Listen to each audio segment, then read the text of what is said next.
Hello, good evening to everyone. क्या मेरी आवाज़ आ रही है?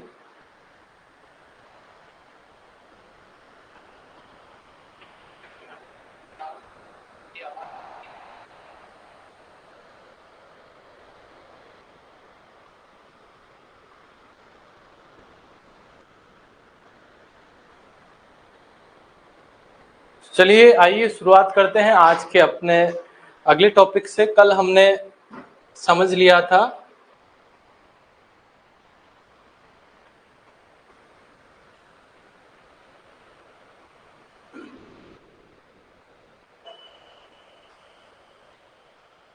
कल हमने सांप्रदायिक पंचाट और कम्युनल अवार्ड और पूना पैक्ट तक हमने समझा था कि इसमें कौन कौन सी जो बातें हुई थी। अब उससे आगे का डिस्कस अपन करते हैं आज की क्लास में।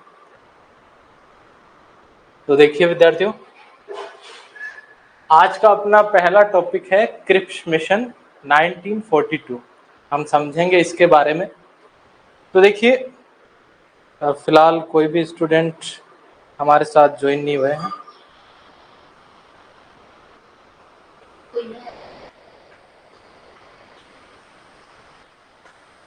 चलिए क्रिप्स मिशन से अपन स्टार्टिंग करते हैं आज की। तो देखिए, जब सेकेंड वर्ल्ड वॉर चल रहा था, सेकेंड वर्ल्ड वॉर जिसका टाइम पीरियड था 1939 से 1945, जो आपका सेकेंड वर्ल्ड वॉर था 1939 से 1945 तक चल रहा था। तो उस टाइम पीरियड में जो मित्र राष्ट्र थे, अपन ने जैसा कि पिछली क्लास में भी डिस्कस किया था, वर्ल्ड वॉर के टाइम मित्र राष्ट्र और धुरी राष्ट्र, दो राष्ट्र पार्टिसिपेट कर रहे थे। एक थे मित्र राष्ट्र, जिनमें मित्र राष्ट्रों में आपके ब्रिटेन,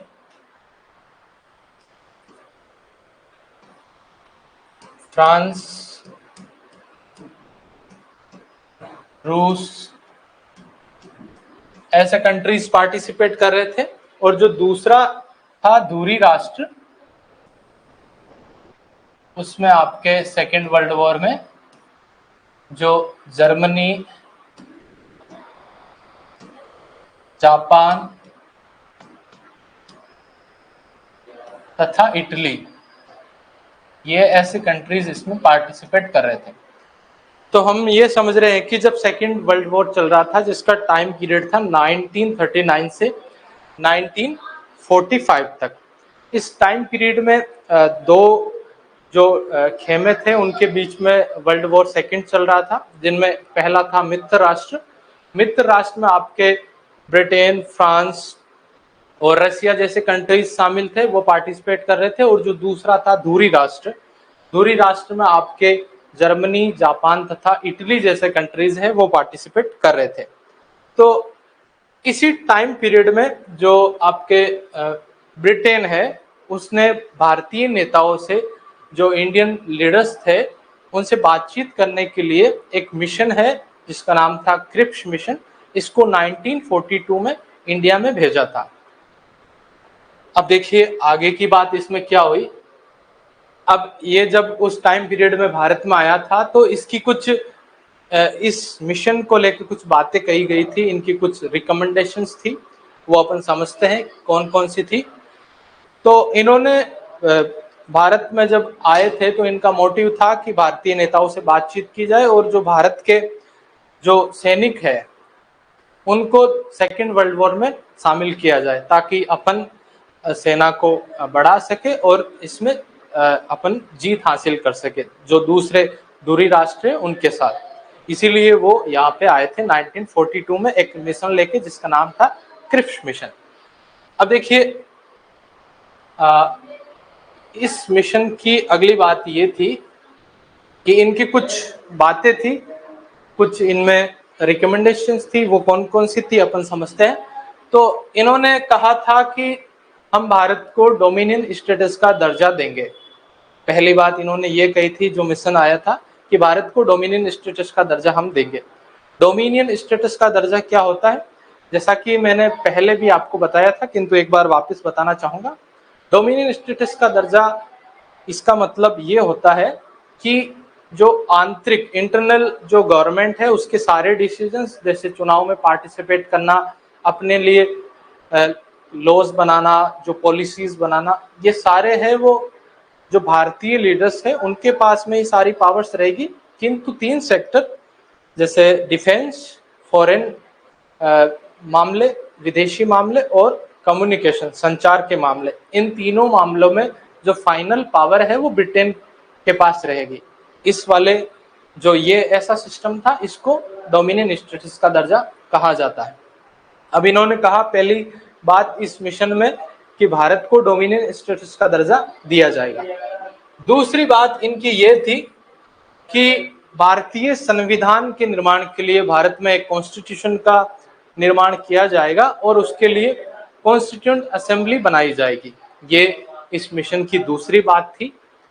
आगे बात करते हैं अपन। इसकी तीसरी बात ये थी कि अगर कोई प्रांत, जो भारत के जो स्टेट्स थे, किसी स्टेट को अगर जो नया संविधान बनाया जाएगा, नया कॉन्स्टिट्यूशन बनाया जाएगा, अगर किसी को पसंद नहीं आए तो वो अपने लिए अलग कॉन्स्टिट्यूशन बना सकते हैं। ये तीसरी बात इन्होंने कही थी। अगली बात 4 नंबर की, 4 नंबर इन्होंने ये सजेशन दिया कि जब तक ये युद्ध चलेगा, सेकेंड वर्ल्ड वॉर 1939 से 1945 तक, इस टाइम पीरियड के लिए एक सलाहकारी कार्यकारी परिषद का गठन किया जाएगा। एग्जीक्यूटिव काउंसिल है वो डेवलप की जाएगी, जिसका काम होगा कि ये जितनी भी रिकमेंडेशंस है उनको ब्रिटेन की सरकार तक पहुंचाना, ताकि वो इनको जल्द से जल्द लागू कर सके। तो ये इनकी 4 जो क्रिप्स मिशन था उसकी 4 सिफारिशें थी जो हमने देखा है। पहली इनकी सिफारिश थी भारत को डोमिनियन स्टेटस का दर्जा दिया जाएगा। दूसरी इनकी सिफारिश थी कि भारतीय संविधान के निर्माण के लिए, इंडियन कॉन्स्टिट्यूशन के डेवलपमेंट के लिए एक कॉन्स्टिट्यूएंट असेंबली का गठन किया जाएगा और उस कॉन्स्टिट्यूएंट असेंबली में जो लोग होंगे वो जो आपके स्टेट की जो असेंबलीज है वहां से इलेक्ट होके आएंगे। तीसरी बात इन्होंने कही कि जो प्रांत है जिनको अगर ये संविधान पसंद नहीं आए तो वो प्रांत अपने लिए नया कॉन्स्टिट्यूशन है वो बना सकते हैं अपने अकॉर्डिंग। अगली बात 4th नंबर की इन्होंने ये कही कि जब जो सेकेंड वर्ल्ड वॉर का टाइम पीरियड है, उस टाइम पीरियड 1939 से 1945 तक एक कार्यकारी परिषद, एग्जीक्यूटिव काउंसिल का गठन किया जाएगा। जो काउंसिल है वो जितनी भी रिकमेंडेशंस थी, जितनी भी सिफारिशें थी, उनको ब्रिटेन की सरकार तक पहुंचाएगी और इनको जल्द से जल्द लागू करवाने का काम ये काउंसिल करेगी। ये इतना मामला था क्रिप्स मिशन के बारे में।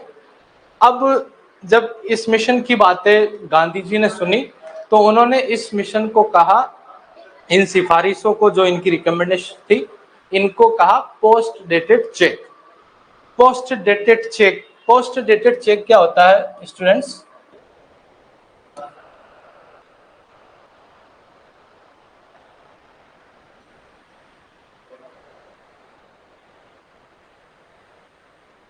देखिए, पोस्ट डेटेड चेक का मतलब होता है एक ऐसा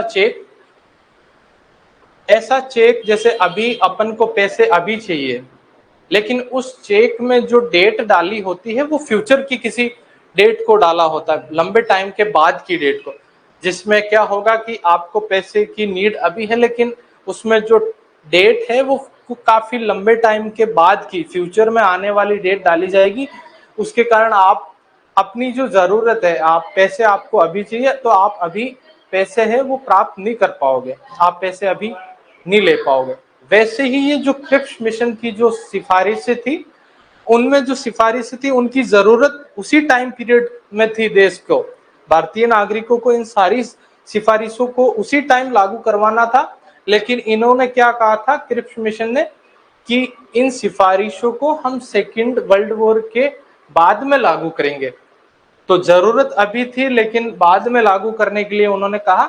इसीलिए जो महात्मा गांधी जी थे उन्होंने इसे पोस्ट डेटेड चेक के कहा था कि ये पोस्ट डेटेड चेक के समान है, जिस चेक में पैसों की जरूरत अभी होती है लेकिन उसमें जो टाइमिंग है वो काफी फ्यूचर की डेट डाली जाती है, जिसके कारण अभी अभी अपनी जरूरतों के लिए पैसा प्राप्त नहीं कर सकते। वैसे ही ये सारी क्रिप्स मिशन की सिफारिशें थी। तो ये हमने क्रिप्स मिशन के बारे में समझा है। आइए आगे अपन समझते हैं।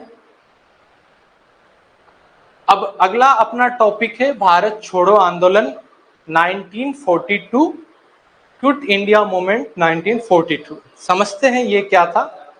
तो देखिए, इस आंदोलन की शुरुआत अगस्त 1942 में हुई थी, इसीलिए इस आंदोलन को अगस्त क्रांति के नाम से भी जाना जाता है। अब इस आंदोलन को स्टार्ट करने के लिए भी कुछ मोटिव थे, कुछ रीजंस थे।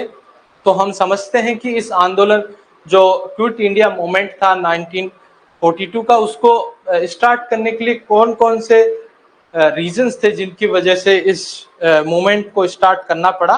तो देखिए, सबसे पहला जो रीजन था वो ये था कि जो अभी क्रिप्स मिशन था, उस क्रिप्स मिशन में जो ब्रिटिश लोग थे, उन्होंने भारतीय लोगों को डोमिनियन स्टेटस का दर्जा देने की बात कही थी, जबकि भारत के जो लोग हैं वो पूर्ण स्वराज की मांग चाहते थे, वो पूर्ण स्वराज की डिमांड कर रहे थे, जबकि इन्होंने उसमें रिकमेंडेशन की कि भारतीय लोगों को डोमिनियन स्टेटस का दर्जा दिया जाएगा।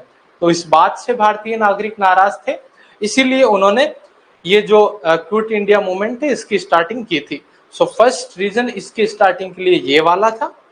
बात करें इसकी स्टार्टिंग के लिए सेकंड रीजन क्या था, तो सेकंड रीजन ये था कि जो सेकंड वर्ल्ड वॉर चल रहा था 1939 से 1945 के बीच, उस वर्ल्ड वॉर में जो भारतीय सैनिक थे, इंडियन सोल्जर्स थे, उनको जबरदस्ती इस ब्रिटेन की तरफ से युद्ध में शामिल किया गया था।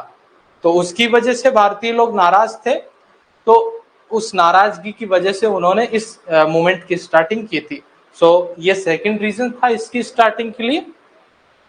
तीसरा रीजन ये था कि जो सेकंड वर्ल्ड वॉर चल रहा था 1939 से 1945 के बीच, उस वर्ल्ड वॉर के टाइम पीरियड में जो वस्तुएं थी वो इन्फ्लेशन के कारण काफी महंगी हो गई थी, जिसके कारण जो सामान्य भारतीय नागरिक थे उनके लिए जीना, जो सामान्य वस्तुएं खरीदना काफी मुश्किल हो गया था, इसलिए वो अपने जीवन गुजारा भी नहीं कर पा रहे थे।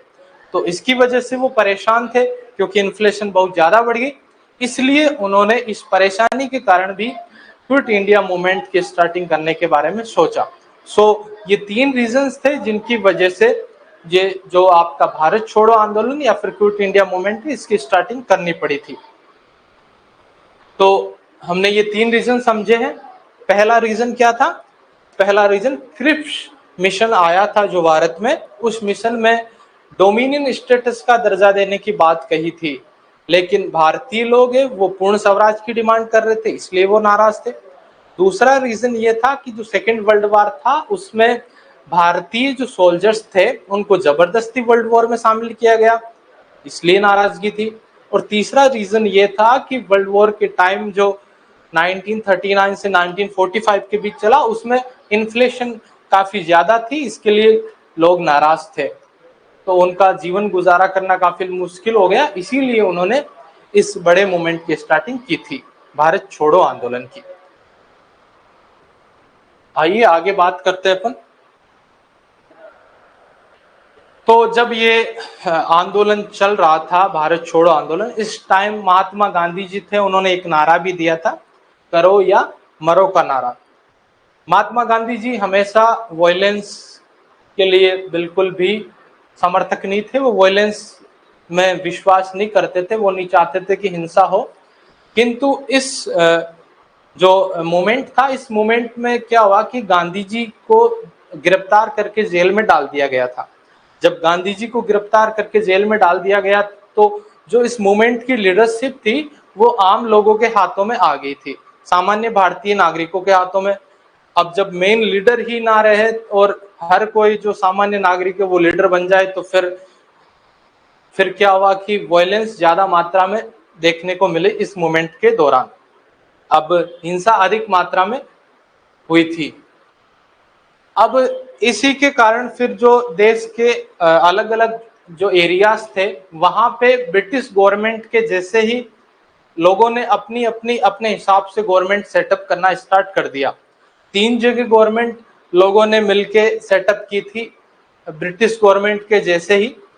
सबसे फर्स्ट उत्तर प्रदेश के बलिया में, उत्तर प्रदेश का एक बलिया था, उस क्षेत्र में अपनी गवर्नमेंट लोगों ने इस्टेब्लिश की थी ब्रिटिश गवर्नमेंट के जैसे ही अपनी पावर से। दूसरा क्षेत्र था आपका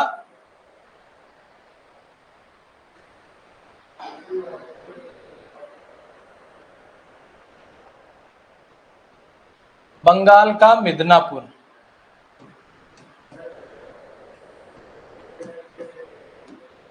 ये दूसरा एरिया था जहां पे लोगों ने अपने पावर से वॉयलेंस करके अपनी गवर्नमेंट सेटअप कर ली थी ब्रिटिश गवर्नमेंट के समान ही। और तीसरा था आपका महाराष्ट्र के सतारा में, महाराष्ट्र के सतारा में।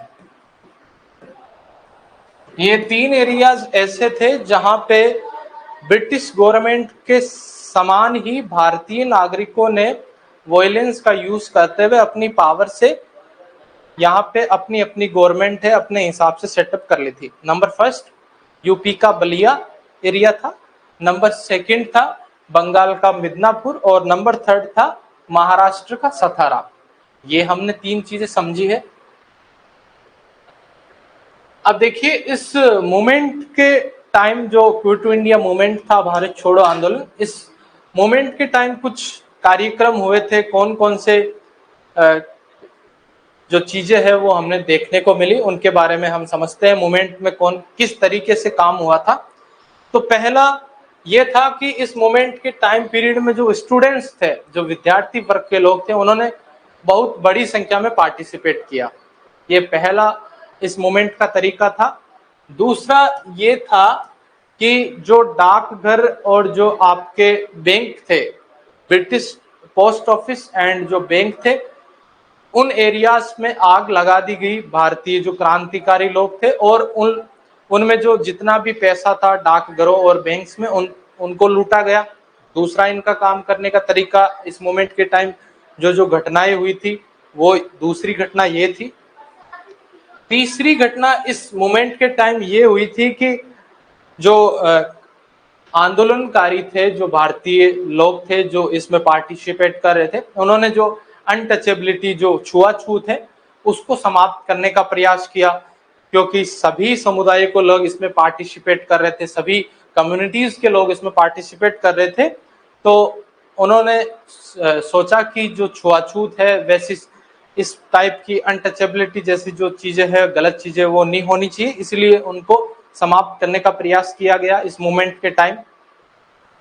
अगला जो 4th नंबर का उनका कार्य था कि जो देश में जितनी भी विदेशी शराब थी, जो अल्कोहल था जो विदेशों से आता था, उस पे बैन लगाने का काम किया। इस शराबबंदी को इन्होंने इस टाइम सबसे ज्यादा इंपॉर्टेंस दिया। तो ये 4-5 उनके काम करने के तरीके थे इस मूवमेंट के टाइम। नंबर फर्स्ट, जो स्टूडेंट्स थे उन्होंने बड़ी मात्रा में पार्टिसिपेट किया था इस मूवमेंट के दौरान। नंबर सेकंड, हमने देखा कि जो जितने भी लोग भारतीय लोग थे इसमें पार्टिसिपेट कर रहे थे, उन्होंने जो ब्रिटिश डाकघर थे, जो पोस्ट ऑफिस और ब्रिटिश बैंक्स थे, उनको लूटा था। उनमें जो जितना भी खजाना था उसको लूटा गया, वहां पे आग लगा दी गई। तीसरा इसमें जो काम करने का तरीका था वो ये था कि इन्होंने जो अनटचेबिलिटी थी उसको खत्म करने का प्रयास किया सभी लोगों ने। और नंबर 4th, इन्होंने ये काम किया कि जो जितनी भी विदेशी शराब थी, जो अल्कोहल था, उसका यूज हो रहा था कंट्रीज में, उसको बैन कर दिया गया, उस पर बैन लगाने की कोशिश की गई इस मूवमेंट के टाइम। तो ये 4 चीजें इस मूवमेंट के टाइम देखी गई थी। अब देखिए कुछ इंपॉर्टेंट पॉइंट है आपके एग्जाम पॉइंट ऑफ व्यू से, वो हम समझते हैं कि इस मूवमेंट के टाइम आपके एक लेडी थी उषा मेहता। उषा मेहता वो लॉ की स्टूडेंट थी और जो गांधी जी की पॉलिसीज थी, गांधी जी की पॉलिसीज से काफी प्रभावित थी, इसीलिए उन्होंने इस मूवमेंट में पार्टिसिपेट किया। तो उषा मेहता और आपके राम मनोहर लोहिया थे, उन्होंने खुफिया तरीके से जो ब्रिटिश गवर्नमेंट थी उनसे छुप के, जो कांग्रेस का उस टाइम का रेडियो था, जो न्यूज चलाने का काम कर रहा था, उसी कांग्रेस के रेडियो पे उन्होंने न्यूज चलाई छुप के, खुफिया तरीके से, और मूवमेंट के दौरान भारतीय जो नागरिक थे उनको इस आंदोलन में पार्टिसिपेट करने के लिए मोटिवेट किया, और इस आंदोलन के बारे में, इस मूवमेंट के बारे में जितनी भी घटनाएं थी उनको लोगों को बताया, ताकि लोग पॉलिटिकल रूप से अवेयर हो सके और मोटिव होके इसमें ज्यादा मात्रा में पार्टिसिपेट कर सके। तो ये उषा मेहता और राम मनोहर लोहिया ने जो कांग्रेस का रेडियो था उसका संचालन किया था। तो ये इंपॉर्टेंट पॉइंट है आपके एग्जाम के लिए, पहला। दूसरा, इसमें और भी काफी लोग खुफिया तरीके से, जो अंग्रेजों की नजर के सामने नहीं आ रहे थे लेकिन अंग्रेजों से छुप छुप के इस मोमेंट में पार्टिसिपेट कर रहे थे, उनमें आपके अरुणा आसफ अली, जयप्रकाश नारायण और राम मनोहर लोहिया जैसे जो लीडर्स थे वो इसमें पार्टिसिपेट कर रहे थे अच्छे से इस मूवमेंट की सफलता के लिए। तो ये इंपॉर्टेंट पॉइंट है आपका इस मूवमेंट के रिगार्डिंग। तो ये हमने आपका जो सेकंड टॉपिक था, भारत छोड़ो आंदोलन, क्विट इंडिया मूवमेंट 1942, इसके बारे में समझा है। अगर इसको लेके किसी स्टूडेंट को कोई कंफ्यूजन है, कोई प्रॉब्लम है तो बताएं आप एक बार। हमने क्रिप्स मिशन और जो क्विट इंडिया मूवमेंट है उसके बारे में डिस्कस किया है। किसी स्टूडेंट को यहाँ तक कोई प्रॉब्लम है, कुछ भी समझ नहीं आया तो मेरे से एक बार पूछ सकते हैं आप।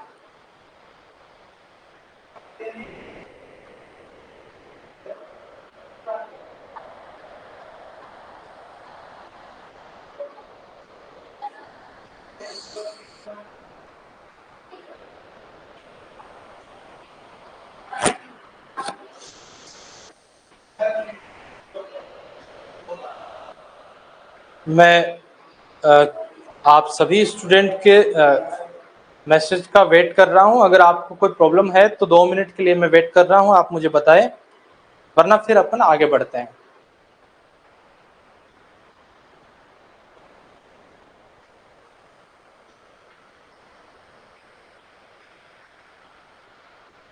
चलिए, फिलहाल शायद किसी भी स्टूडेंट को कोई भी प्रॉब्लम नहीं है, उम्मीद है अच्छे से समझ आ रहा है, अच्छी बात है। चलिए अगले टॉपिक पे अपन चलते हैं और डिस्कस करते हैं आपके अगले टॉपिक के बारे में, जिसका नाम है आजाद हिंद फौज। आजाद हिंद फौज, देखिए ये क्या थी आजाद हिंद फौज। ये एक प्रकार की आर्मी थी जिसमें देश की आजादी के लिए जो सुभाष चंद्र बोस है, मोहन सिंह जैसे लोगों ने अच्छी मात्रा में देश की आजादी के लिए काफी प्रयास किया और एक अपने स्तर पर एक नई आर्मी को सेटअप करने के लिए सोचा। उसी का नाम है आजाद हिंद फौज। समझते हैं इसकी स्टोरी को। देखिए, आजाद हिंद फौज का जो सबसे पहले जो विचार था, आइडिया था, वो मोहन सिंह नाम के एक पर्सन थे, उनके माइंड में आया। ये मोहन सिंह थे, वो उस टाइम पीरियड में जो सेकेंड वर्ल्ड वॉर का टाइम था 1939 से 1945 के बीच, उस टाइम पीरियड में जो ब्रिटिश आर्मी थी, ब्रिटिश सेना थी, उसमें वो एक ऑफिसर थे। तो जब सेकेंड वर्ल्ड वॉर चल रहा था तो उसमें जो ब्रिटेन है एक तरफ जो जापान, ब्रिटेन और जापान के बीच में वॉर चल रहा था। उसी वॉर में जो ब्रिटिश आर्मी थी, जिसमें मोहन सिंह भी थे शामिल, वो एक अफसर थे उस टाइम। तो ब्रिटिश आर्मी को लगा कि हम यहाँ पे जापान की जो आर्मी थी उसके सामने हम डिफीट कर रहे हैं, हम हार रहे हैं, तो वो पीछे हटने लगी। और उसी टाइम पीरियड में जो आपके मोहन सिंह थे वो जापान की सेना से जा मिले और उन्होंने जापान की सेना में शामिल होने का प्रयास किया। तो ये यहाँ से इसकी स्टार्टिंग होती है आजाद हिंद फौज की। तो जब मोहन सिंह जापान की सेना में जा मिले और जापानी की सेना से उन्होंने कहा कि हम हमारे स्तर पर सारी जो भी बातें थी उनको बताई कि हमारा देश है, हम अपने देश की आज़ादी के लिए प्रयास कर रहे, इसलिए हम आपकी सेना में शामिल हो रहे हैं। तो जापान की सेना ने कहा ठीक है। तो उस टाइम पीरियड में जो मोहन सिंह थे उन्होंने सबसे पहले स्टार्टिंग की थी 1630 सैनिकों से। 1630 सैनिक सबसे पहले जो इन्होंने अपनी एक टुकड़ी बनाई थी सेना में, उसमें केवल 1630 सैनिकों ने पार्टिसिपेट किया, किंतु मोहन सिंह चाह रहे थे कि ये जो सैनिकों की संख्या है उसको बढ़ा के 2 लाख किया जाए।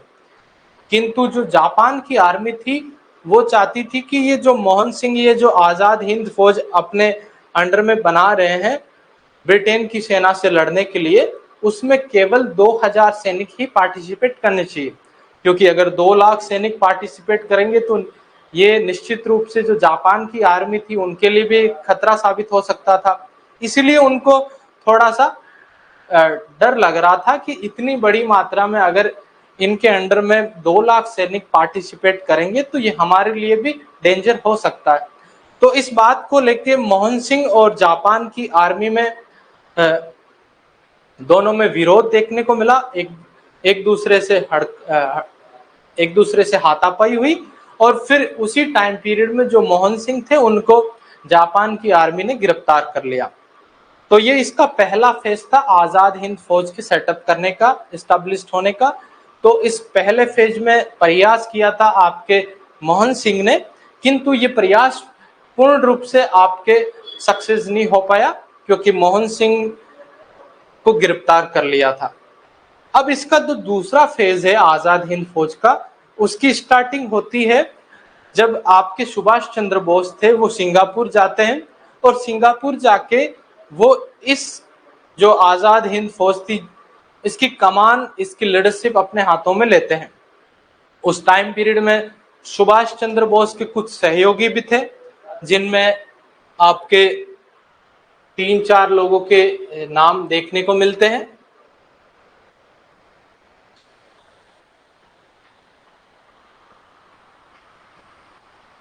तो देखिए, जब दूसरे फेज में आपके सुभाष चंद्र बोस ने इसकी लीडरशिप ली आजाद हिंद फौज की, तो उस टाइम इनके कुछ साथ में पार्टिसिपेट किया 3-4 लोगों ने, उनमें शाहनवाज खान, गुरुबख्श सिंह ढीलो और प्रेम कुमार सहगल जैसे 3 सहयोगी इनके साथ शामिल थे। अब इनके साथ जब ये शामिल हो गए और इन्होंने अच्छी मात्रा में वापस सेटअप कर लिया था अच्छे से आजाद हिंद फौज का, उसी टाइम पीरियड में इन्होंने अलग अलग ब्रिगेड बनाई, मतलब अलग से जो सैनिक जो ब्रांचें थी सेना की, आर्मी की, उसी आजाद हिंद फौज के अंडर में अलग अलग ब्रांचें बनाई इन्होंने। तो उनमें उनके नाम थे, एक का नाम था नेहरू ब्रांच, नेहरू ब्रिगेड, एक का नाम था आजाद ब्रिगेड, एक का नाम था गांधी ब्रिगेड। ये 3 ब्रिगेड उन्होंने, जो लड़ाकू सेना थी वो उसी आजाद हिंद फौज के अंडर में बनाई थी। फिर इन्होंने 2 और ब्रिगेड डेवलप की थी, जिसमें से पहली थी सुभाष ब्रिगेड और दूसरी का नाम इन्होंने रखा झांसी की रानी ब्रिगेड, रानी झांसी ब्रिगेड दूसरी ब्रिगेड। जो ये झांसी रानी ब्रिगेड थी, जो सैन्य ब्रांच थी,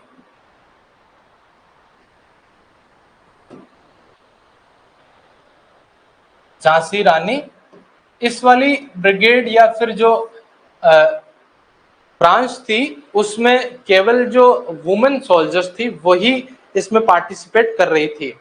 तो ये झांसी की रानी के नाम पे इस ब्रिगेड का नाम झांसी रानी ब्रिगेड रखा गया था।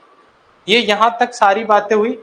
अब सारी चीजें अच्छे से चल रही थी, अलग अलग ब्रिगेड बना ली थी ब्रिटेन की सेना से लड़ने के लिए, जिसमें हमने देखा 3-4 नाम, Azad brigade, Nehru brigade, Gandhi brigade, Subhash brigade और झांसी की रानी ब्रिगेड।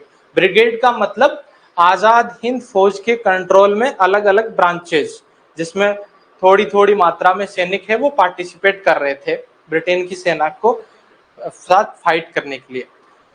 अब इस दौरान हुआ क्या था कि जब सेकेंड वर्ल्ड वॉर खत्म हो रहा था, तो उसी टाइम पीरियड में आपको पता है कि सेकेंड वर्ल्ड वॉर में फिर जो जापान है, जिसकी ओर से ये सुभाष चंद्र बोस, जिन्होंने आजाद हिंद फौज का सेटअप किया था, तो जापान है वो उसकी हार हुई थी इस सेकेंड वर्ल्ड वॉर के टाइम। ब्रिटेन से जापान हार चुका था, क्योंकि जो दूरी राष्ट्र थे, इसमें हमने देखा दूरी राष्ट्र, और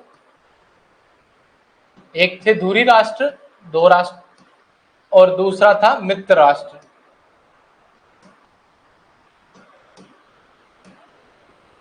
तो ये जो मित्र राष्ट्र थे इनकी जीत हुई थी सेकेंड वर्ल्ड वॉर में, और उसी मित्र राष्ट्र वाली इसमें ब्रिटेन भी शामिल था। और जो दूरी राष्ट्र जिसमें आपके जापान, जर्मनी, इटली, ये कंट्रीज शामिल थे, जापान, जर्मनी और इटली। तो जब ये चीजें चल रही थी, आजाद हिंद फौज का जब सेटअप हो चुका था, सारी चीजें अच्छे से चल रही थी, किंतु सेकेंड वर्ल्ड वॉर में जो फाइनली ये जो मित्र राष्ट्र है इनको डिफीट कर दिया, दूरी राष्ट्र को इनको हरा दिया। तो दूरी राष्ट्र में ही जापान शामिल था, और जापान की तरफ से ये आजाद हिंद फौज वो फाइट कर रही थी। तो फिर जापान जब हार गया था, तो ये जो अपनी आजाद हिंद फौज थी इनको भी समर्पण करना पड़ा, इनको भी अपने हाथ है वो छोड़ने पड़े, हथियार गिराने पड़े। तो ये भी फिर डिफीट हो गए थे निश्चित रूप से, क्योंकि जब जिस राष्ट्र की तरफ से ये फाइट कर रहे थे, जापान की तरफ से, वो जापान ही जब सेकेंड वर्ल्ड वॉर में हार गया था, तो आजाद हिंद फौज को भी अपने हथियार गिराने पड़े और आजाद हिंद फौज को समर्पण करना पड़ा। जब ये आजाद हिंद फौज को समर्पण करना पड़ा, तो इस आजाद हिंद फौज में शामिल जितने भी लीडर्स थे, जैसे कि हमने 3-4 नाम देखे, शाहनवाज खान, गुरुबख्श ढिल्लो, प्रेम कुमार सहगल, सुभाष चंद्र बोस, ये जो लीडरशिप के रूप में काम कर रहे थे, इन सभी लोगों पे फिर ब्रिटेन की सरकार ने मुकदमा चलाया, और उस मुकदमे का नाम था लाल किले का मुकदमा। लाल किले का मुकदमा।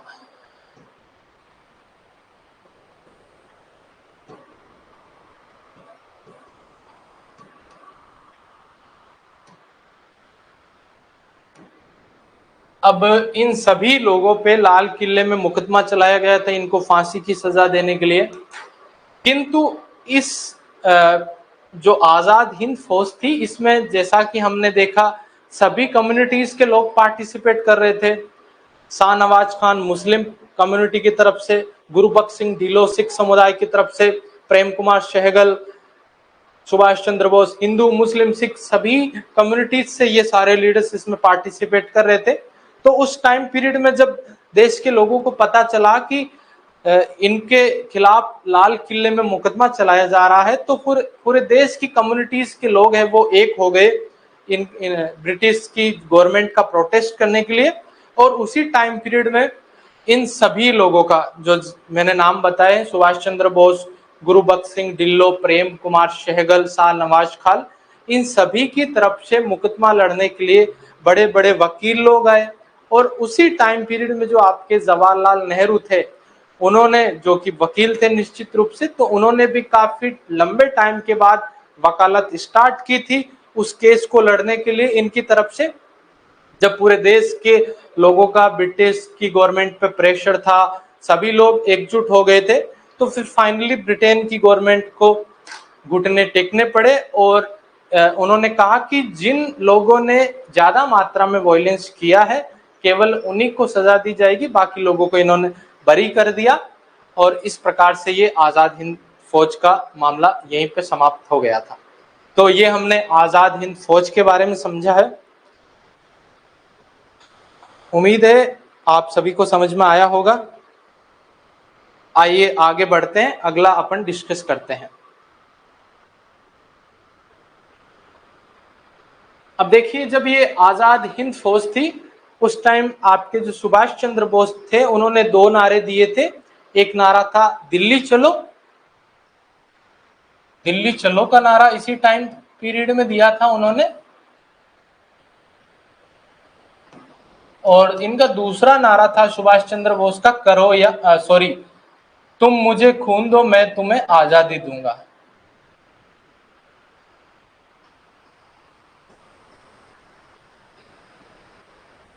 तुम मुझे खून दो मैं तुम्हें आजादी दूंगा।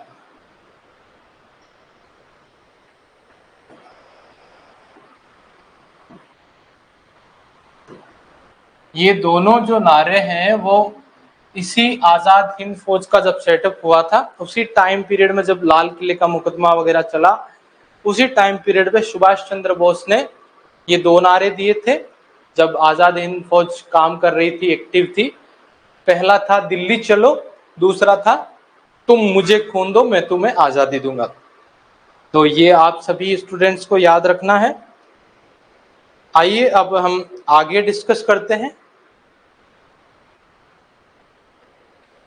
देखिए अगला अपना टॉपिक है कैबिनेट मिशन। कैबिनेट मिशन 1946 समझते हैं ये क्या है। तो एक बार मैं पानी पी लेता हूं। अगर यहां तक 3 टॉपिक हमने डिस्कस किए, क्रिप्स मिशन और भारत छोड़ो आंदोलन, क्विट इंडिया मूवमेंट, और तीसरा आजाद हिंद फौज। यहां तक किसी स्टूडेंट को कोई भी प्रॉब्लम है तो आप मेरे से एक बार पूछे। तब तक मैं पानी पी लेता हूं।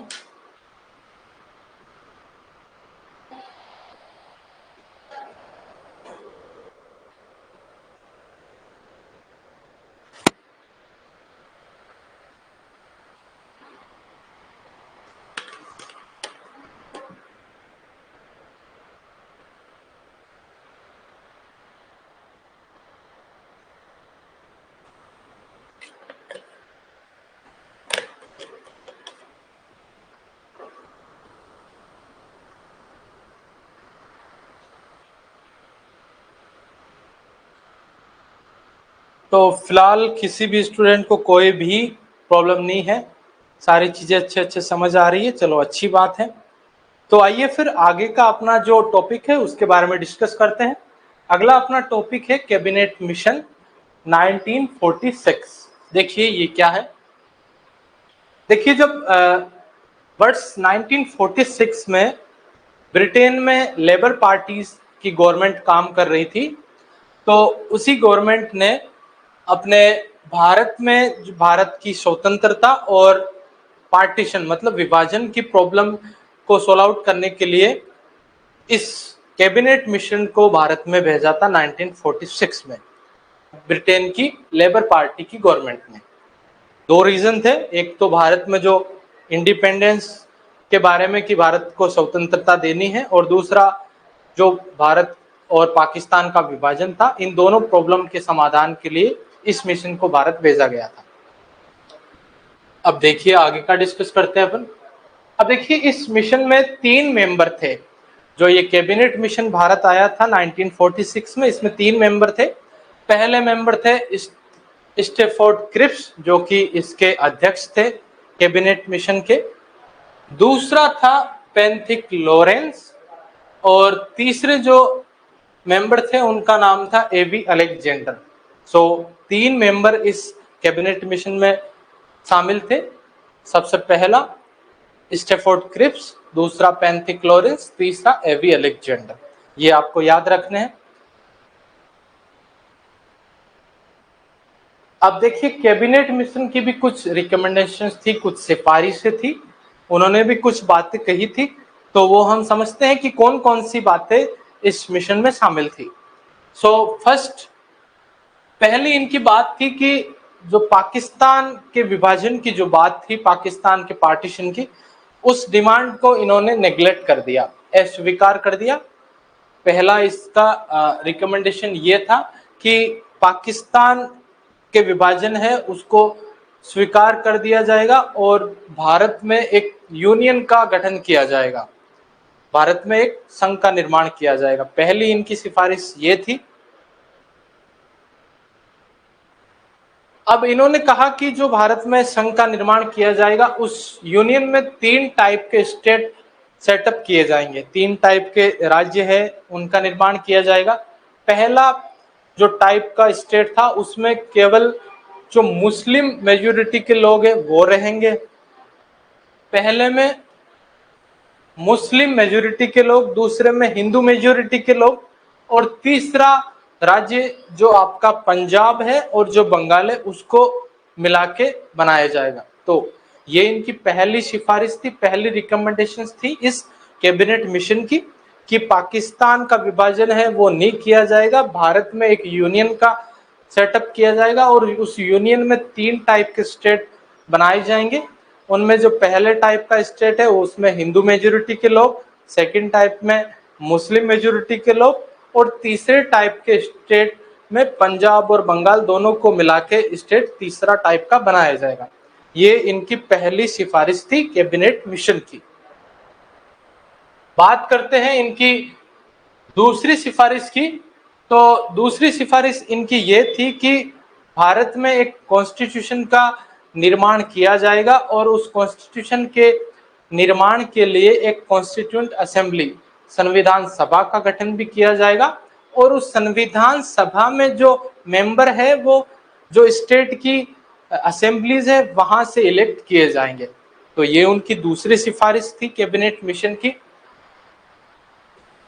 तीसरी इनकी जो सिफारिश थी वो ये थी कि इस मिशन के, जब तक ये मिशन काम करेगा उस मिशन के टाइम पीरियड में एक अंतरिम सरकार का सेटअप किया जाएगा, इंटरिम गवर्नमेंट बनाई जाएगी और उस इंटरिम गवर्नमेंट में आपके जो कांग्रेस है, मतलब हिंदू समुदाय के लोग और मुस्लिम समुदाय के लोग दोनों बराबरी में मिलके काम करेंगे। जो अस्थायी रूप से जो गवर्नमेंट सेटअप की जाएगी, जब तक फुल एंड फाइनल गवर्नमेंट नहीं बन जाती तब तक, जिसको इंटरिम गवर्नमेंट नाम दिया, उस इंटरिम गवर्नमेंट में हिंदू और मुस्लिम है वो दोनों बराबर मेजोरिटी में काम करेंगे। ये तीसरी इनकी सिफारिश थी। अब देखिए, ये हमने कैबिनेट मिशन के बारे में जो जरूरी चीजें हैं वो समझ ली है।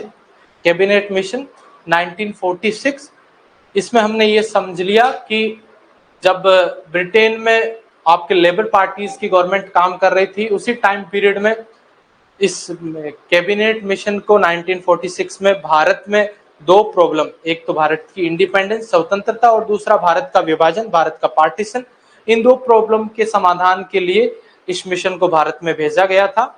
अब इस मिशन की कुछ सिफारिशें थी जिसमें हमने पहले देखा कि इनकी सिफारिश या रिकमेंडेशन ये थी कि पाकिस्तान और भारत का विभाजन नहीं किया जाएगा, भारत एक यूनियन के रूप में काम करेगा जिसमें 3 टाइप के स्टेट होंगे। फर्स्ट वाला जिसमें हिंदू मेजोरिटी रहेगी, सेकंड टाइप के स्टेट में मुस्लिम मेजोरिटी के लोग रहेंगे और तीसरे टाइप का स्टेट पंजाब और बंगाल को दोनों को मिला के किया जाएगा। ये इनकी पहली सिफारिश थी।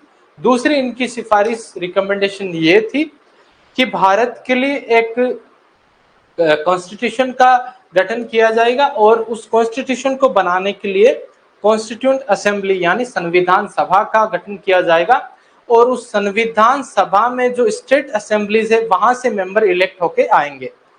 ये हमने दूसरी इनकी सिफारिश देखी।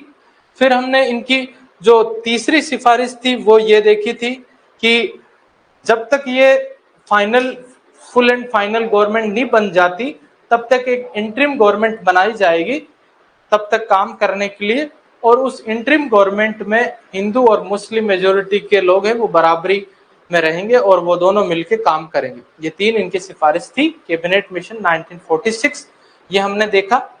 अब हम माउंटबेटन प्लान 1947, माउंटबेटन मिशन 1947, इसके बारे में समझते हैं ये क्या था। तो देखिए, यह योजना, ये जो माउंटबेटन योजना है वो 1947 में लॉर्ड माउंटबेटन द्वारा प्रस्तुत की गई थी। इस योजना में कुछ इनकी सिफारिशें थी जो इस प्रकार से है। पहली सिफारिश ये है, जो माउंटबेटन है उनकी पहली सिफारिश है, ये वर्ष 1947 में देश में बनाया गया था, देश में आया था। इनकी पहली सिफारिश थी कि जो सिंध और बलूचिस्तान जो कि पहले आपके इस वाले एरियाज में था, यहाँ पे था, पहले जब भारत पाकिस्तान एक ही था तब यहाँ था, मतलब आपके नॉर्थ वेस्टर्न पार्ट में, उत्तर पश्चिमी हिस्से में ये सिंध और बलूचिस्तान दो एरियाज थे जो कि आज के टाइम में आपके पाकिस्तान में है। तो सिंध और बलूचिस्तान के लिए इन्होंने ये कहा था कि वह भारत के साथ में रहेंगे या फिर पाकिस्तान में शामिल होंगे। ये पहली इस माउंटबेटन जो योजना थी उसमें ये पहली बात कही गई थी सिंध और बलूचिस्तान के लिए कि आप भारत में शामिल होना चाहते हैं या पाकिस्तान में। दूसरी इनकी बात थी जो वो ये थी कि जो पंजाब तथा बंगाल है, पंजाब तथा बंगाल के लिए इन्होंने दो बातें कही कि पंजाब और बंगाल है वो क्या भारत के साथ रहेंगे या फिर पाकिस्तान के साथ। और दूसरी बात कही कि अगर ये पंजाब और बंगाल पाकिस्तान के साथ रहेंगे तो क्या ये पूरी पूरी तरीके से ये स्टेट पाकिस्तान के साथ रहेंगे या फिर इस बंगाल और पंजाब के स्टेट में से कुछ लोग भारत में भी रहेंगे। तो ये दूसरी बात इस माउंटबेटन योजना के बारे में थी। तीसरी बात इसमें ये थी जो आपके उत्तर पश्चिमी जो सीमा है भारत का, जो नॉर्थ वेस्टर्न जो ये वाला जो बाउंड्रीज है, इस बाउंड्रीज में रहने वाले एरियाज में जो जितने भी क्षेत्र थे, जो एरियाज थे, उनके लिए इन्होंने एक बात कही थी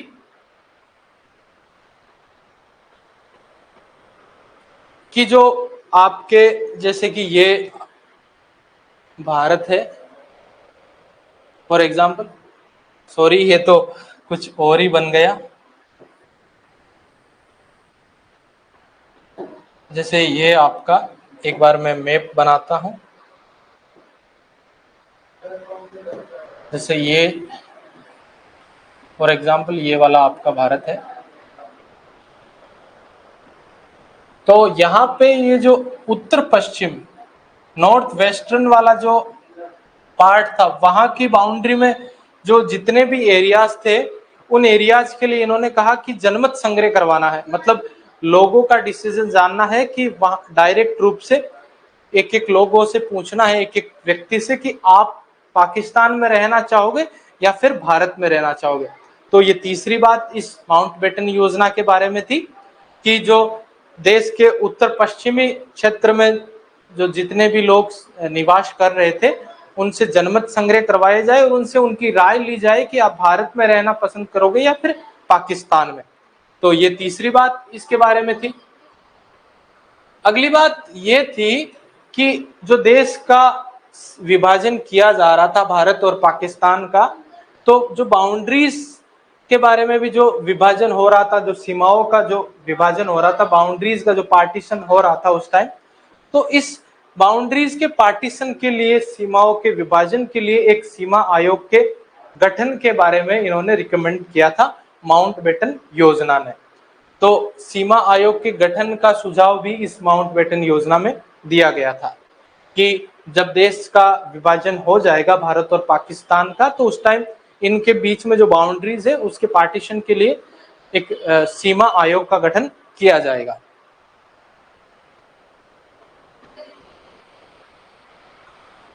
तो फिर क्या हुआ, फिर 15 अगस्त 1947 को इस माउंटबेटन की जो जितनी भी सिफारिशें थी, 3-4 जो हमने देखी इनकी रिकमेंडेशन, उन सभी सिफारिशों को एक्सेप्ट कर लिया गया और उसी के साथ फिर देश का 15 अगस्त 1947 को देश है वो आज़ाद हो गया था। तो ये हमने माउंटबेटन जो आपका योजना थी 1947 उसके बारे में समझा। माउंटबेटन योजना 1947 में भारत आया था और लॉर्ड माउंटबेटन के द्वारा इसको बनाया गया था। इसमें 3-4 इन्होंने सिफारिशें की थी, 3-4 रिकमेंडेशंस थी, उनके बारे में हमने समझा कि क्या कि जो सिंध और बलूचिस्तान है जो भारत के उत्तर पश्चिम एरियाज में है, नॉर्थ वेस्टर्न एरियाज में, उनको भारत में रहना है या फिर पाकिस्तान में रहना। दूसरी इनकी सिफारिश ये थी, दूसरी सिफारिश हमने देखी कि जो पंजाब और आपका जो बंगाल है, उन दोनों स्टेट को भारत में रहना है या फिर पाकिस्तान में। अगर पाकिस्तान में रहना है तो क्या पंजाब और बंगाल दोनों स्टेट है वो टोटली पाकिस्तान में रहेंगे या फिर इन दोनों में से कुछ स्टेट के कुछ एरियाज भारत में रहेंगे, ये इन्होंने सिफारिश की।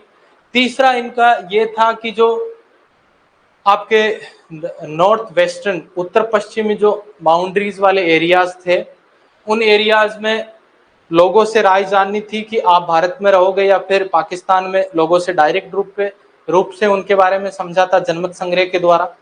तीसरा इनका ये था सुझाव कि जो जब देश का पार्टीशन होगा, देश का जो विभाजन होगा, उस टाइम इनकी बाउंड्रीज के लिए, जो सीमाओं के गठन के लिए एक सीमा आयोग का निर्माण किया जाएगा।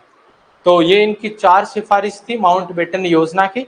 फिर 15 अगस्त 1947 को इस माउंटबेटन योजना की जितनी भी रिकमेंडेशंस थी, सिफारिशें थी, उन सबको एक्सेप्ट कर लिया गया और उसी के दौरान फिर देश को इंडिपेंडेंस दे दी गई। तो 15 अगस्त 1947 को फिर अपना देश है वो फाइनली आजाद हो गया था। तो ये हमने आपके जो राष्ट्रीय आंदोलन का भारतीय संविधान के निर्माण में योगदान है वो सभी चीजें हमने देखी देश की आजादी तक। जब राष्ट्रीय आंदोलन स्टार्ट हुए उससे लेके देश जब तक स्वतंत्र नहीं हो गया, इंडिपेंडेंस नहीं मिल गई, तब तक सारी तमाम चीजें हमने डिस्कस की है। तो उम्मीद है आप सभी स्टूडेंट्स को सारी चीजें अच्छे से समझ में आई होगी। आइए अब हम आगे की बात करते हैं अगले टॉपिक के बारे में। अब देखिए अगला टॉपिक है आपके कांग्रेस के कुछ महत्वपूर्ण आंदोलन, कुछ महत्वपूर्ण सेशंस है जो इंडियन नेशनल कांग्रेस थी उसके कुछ सेशंस हुए थे। तो some important sessions of Congress वो हम समझते हैं। पहले हम ईयर देखेंगे एक तरफ, फिर अपन लोकेशन की कौन कौन सी जगह पे हुए थे, फिर इसमें जो प्रेसिडेंट थे अध्यक्षता है वो किसने की। तो देखिए सबसे पहला 1885 1885 में कांग्रेस का पहला सेशन है वो बॉम्बे में हुआ और इसकी अध्यक्षता है वो आपके WC बनर्जी, व्योमेश चंद्र बनर्जी ने की थी। दूसरा आपका 1886 का जो सेकंड जो आपका अधिवेशन था, सेशन था, वो कलकत्ता में हुआ था और इसकी अध्यक्षता है वो दादा भाई नौरोजी ने की थी। अगला सेशन 1887, ये हम कुछ इंपॉर्टेंट ही सेशन देख रहे थे, सारे सेशंस के बारे में डिस्कस नहीं करेंगे, कुछ जो आपके एग्जाम के लिए इंपॉर्टेंट है, एग्जाम पॉइंट ऑफ व्यू के लिए, वही अपन डिस्कस कर रहे हैं। तो अगला है 1887, ये मद्रास में हुआ कांग्रेस का सेशन और इसमें बदरुद्दीन तैयबजी है वो इसके अध्यक्ष थे। अगला 1888 1888 ये इलाहाबाद में हुआ था और इसकी आपके जॉर्ज यूले है उन्होंने अध्यक्षता की थी इस सेशन की। अगला आपका 1890, इसमें ये बनारस में हुआ था और इसमें फिरोज शाह मेहता ने इसकी कांग्रेस की सेशन की अध्यक्षता की थी। अगला है आपका 1895, ये 1895 का जो कांग्रेस का सेशन था ये पूना में हुआ था आपके और इसकी जो अध्यक्षता है वो सुरेंद्र नाथ बनर्जी ने की थी। अगला आपका 1905 1905 जब स्वदेशी और बहिष्कार आंदोलन हुए और बंगाल विभाजन हुआ, बंगाल का पार्टीशन उस टाइम, वहां पे ये बनारस में या फिर वाराणसी में इसका सेशन हुआ था 1905 1905 का और गोपाल कृष्ण गोखले थे उन्होंने इसकी अध्यक्षता की थी। अगला है आपका 1906 1906 का, यह सेशन आपकी कलकत्ता में हुआ और दादा भाई नौरोजी उन्होंने इसकी अध्यक्षता की थी 1906 1906 के अधिवेशन की। ये अगला है 1907 1907, ये सूरत में सेशन हुआ था, ये हमने एक चैप्टर अलग से टॉपिक समझा 1907 का सूरत अधिवेशन, जिसमें जो कांग्रेस के उदारवादी और उग्रवादी लीडर्स थे उनके बीच में टकराहट देखने को मिली और उनमें विभाजन हुआ था। तो ये 1907 का सूरत सेशन हुआ और इसमें रास बिहारी बोस है उनको कांग्रेस का अध्यक्ष बनाया गया। अगला है आपका 1908 का लाहौर सेशन, लाहौर में हुआ, इसमें मदन मोहन मालवीय अध्यक्ष बने थे। 1910 का जो कांग्रेस का सेशन है वो इलाहाबाद में हुआ था और इस सेशन में आपके सर विलियम वेडरबर्न है वो अध्यक्ष बने थे। अगला आपका 1911 1911, ये कलकत्ता में हुआ था और इसमें विश्वान नारायण दत्त है उनको अध्यक्ष बनाया गया। अगला 1916 1916 का लखनऊ सेशन हमने अलग से डिस्कस किया था इस वाले टॉपिक के बारे में, तो ये आपके लखनऊ में हुआ और अंबिका चरण मजूमदार है इन्होंने इस सेशन की अध्यक्षता की थी। अगला आपका 1917 1917 का अमृतसर सेशन जिसकी एनी बेसेंट ने अध्यक्षता की थी और ये यहाँ पे एक इम्पोर्टेंट पॉइंट ध्यान देने वाला यह है कि भारतीय राष्ट्रीय कांग्रेस की पहली महिला अध्यक्ष थी वो एनी बेसेंट थी। एनी बेसेंट भारतीय राष्ट्रीय कांग्रेस की पहली महिला अध्यक्ष बनी थी 1917 के अमृतसर सेशन की। आइए आगे बात करते हैं 1918, ये ये दिल्ली में हुआ था और इसकी आपके मोतीलाल नेहरू ने इसकी लीडरशिप की थी। 1920 1920 का सेशन है वो आपके अमृतसर में हुआ था और ये स्पेशल सेशन था, इसमें लाला लाजपत राय है, उन्होंने अध्यक्षता की थी। 1921 1921 का कांग्रेस का अधिवेशन गया में हुआ था, इसमें आपका CR दास, चित्तरंजन दास, इन्होंने आपकी लीडरशिप की थी, अध्यक्षता की थी। 1922 ये गया में सेशन हुआ था और इसकी आपके 1922 का बेलगांव सेशन, इसकी महात्मा गांधी जी ने अध्यक्षता की थी।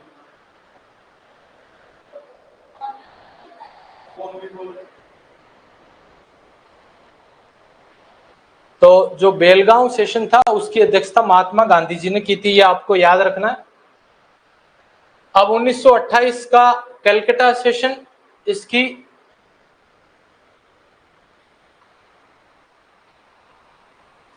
इसकी अध्यक्षता है वो आपके मोतीलाल नेहरू जी ने की थी। 1929 लाहौर में वल्लभ भाई पटेल ने की थी इनकी। फिर 1931 का कराची में हुआ था। देखिए ये सारी चीजें कुछ यहाँ पे कुछ मिस्टेक हो गया, टाइपिंग मिस्टेक, तो ये आप गलत, यहाँ पे कुछ चीजें गलत आ गई थी। ये महात्मा गांधी जी ने नहीं की थी 1931 के कराची सेशन की, ये वल्लभ भाई पटेल ने की थी, ये गलत टाइपिंग हो गया था, तो इसको आप एक बार देख लीजिएगा। अब अपन कुछ इम्पोर्टेंट जो क्रांतिकारी गतिविधियों से जुड़े हुए कुछ समाचार पत्र है, some important newspapers, magazines and books related to revolutionary activities, ये अपन डिस्कस कर लेते हैं एक बार। तो देखिए जो युगांतर है वो वीडी सावरकर है, इन्होंने लिखा था। वंदे मातरम है वो बंकिम चंद्र चटर्जी है, इन्होंने लिखा था। इंडियन सोशियोलॉजिस्ट मदन लाल धिंगरा, इन्होंने लिखा।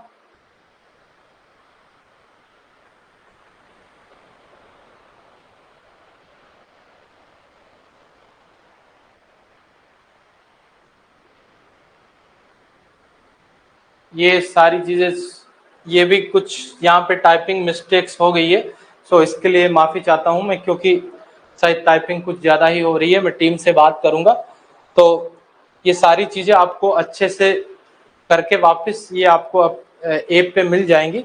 सो इसके लिए आप निश्चिंत रहे, क्योंकि ये काफी चीजें टाइपिंग मिस्टेक की वजह से गलत हो रही है। तो यहाँ अपन ने ये सारी चीजें डिस्कस की है। तो आपका जो पहला चैप्टर है जिसका नाम था भारतीय संविधान का निर्माण, उसके बारे में अपन ने डिस्कस किया है। आपकी 7वीं यूनिट जिसका नाम था भारत में राजनीतिक संस्थाएं, पॉलिटिकल इंस्टीट्यूशंस इन इंडिया, उसका पहला चैप्टर भारतीय संविधान का निर्माण, उस चैप्टर को अपन ने अच्छे से समझा है। इसमें अपन ने थोड़ा ज्यादा ही टाइम ले लिया है। उम्मीद करेंगे आगे अपन जो जितने भी चैप्टर हैं उनको थोड़ा जल्दी से समझने का प्रयास करेंगे, जल्दी जल्दी डिस्कस करेंगे, ताकि आपका जो डिटेल्ड सिलेबस है वो टाइम पीरियड में अच्छे से हो जाए, सही टाइम पे। तो आपका जो पहला चैप्टर है 7वीं यूनिट का वो कंप्लीट हो चुका है। तो आप सभी स्टूडेंट हैं, इस चैप्टर को एक बार जब भी आपको ऐप पे नोट्स अवेलेबल हो जाए तो नोट्स को अच्छे से पढ़िए, और फिर अगर आपके पास और कोई भी रिसोर्स है, कोई भी बुक्स है, उनसे इस चैप्टर को अच्छे से पढ़िए। फिर आपको इसके बारे में कोई प्रॉब्लम है तो आप मेरे से पूछिएगा। और इस चैप्टर से रिलेटेड जो क्वेश्चंस है, प्रीवियस ईयर क्वेश्चन है, वो भी आप देखते रहिएगा। बाकी सारी चीजें हैं इस चैप्टर के एमसीक्यूज प्रीवियस ईयर, वो अपन जब आपका सिलेबस कंप्लीट हो जाएगा तब उसके बाद में देखते रहेंगे, तब अपन केवल प्रैक्टिस पे ध्यान देंगे। अभी पहले अपन सारी थ्योरीज है वो अच्छे से समझ लेते हैं, फिर अपन जो एग्जाम का जो एमसीक्यूज है, प्रीवियस ईयर क्वेश्चंस है, उन सब के बारे में डिस्कस करेंगे। तो उम्मीद है आप सभी विद्यार्थियों को आज की क्लास समझ में आई होगी। एक बार अपन रिवीजन कर लेते हैं, खैर अपन ने अच्छे से समझाई है, फिर भी एक बार अपन देख लेते हैं क्या क्या पढ़ा है हमने। सबसे पहले अपन ने क्रिप्स मिशन के बारे में देखा है,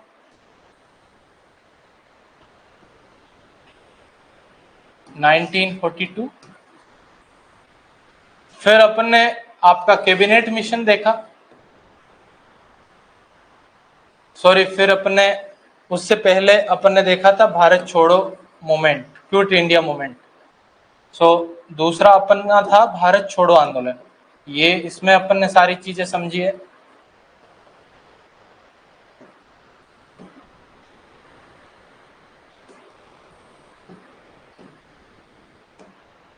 क्विट इंडिया मूवमेंट। फिर तीसरा अपन ने कैबिनेट मिशन के बारे में समझा था,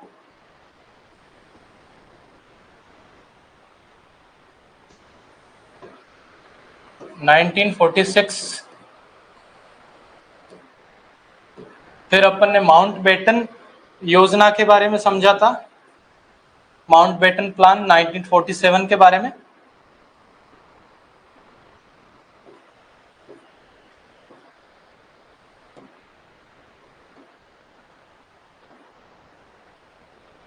और यहां तक अपना फिर हमने समझा कि किस प्रकार से 1947 में देश को इंडिपेंडेंस मिली। फिर अपन ने दो चीजें और देखी थी, अपन ने देखा कि कुछ जो इम्पोर्टेंट कांग्रेस के सेशंस थे वो हमने डिस्कस किया है, और फिर उसके बाद में जो कुछ इम्पोर्टेंट जो रिवोल्यूशनरी थे, जो क्रांतिकारी थे, उनके जो न्यूज़पेपर्स मैगजीन वगैरह थी वो हमने डिस्कस किया, क्योंकि ये इस टाइप के प्रश्न है वो आपसे पूछ लिए जाते हैं। तो ये सारी चीजें मुझे इस चैप्टर में इंक्लूड करनी पड़ी, ताकि एक भी पॉइंट है वो आपके एग्जाम के लिए छूट ना जाए। तो इसीलिए हमने अच्छे से प्रयास किया है। तो आप सभी विद्यार्थी भी अच्छे से प्रयास करते रहें, और जितने भी नोट्स है वो शायद आपको आज या फिर कल तक अवेलेबल हो जाएंगे। तो आप इनको एक बार इस चैप्टर को अच्छे से पढ़िएगा नोट से, फिर भी आपको कोई प्रॉब्लम है तो आप अगली क्लास में मेरे से पूछिएगा। तो ठीक है विद्यार्थियों, फिर मिलते हैं अपन अगली क्लास में। आज के लिए इतना ही। Thank you so much. आज अपना चैप्टर है वो पहला चैप्टर 7 यूनिट का कंप्लीट हो चुका है। अब अगली क्लास में अपन आपके सेकंड चैप्टर के बारे में डिस्कस करेंगे, जिसका नाम है कॉन्स्टिट्यूएंट असेंबली, संविधान सभा। तो मिलते हैं अगली क्लास में। Thank you.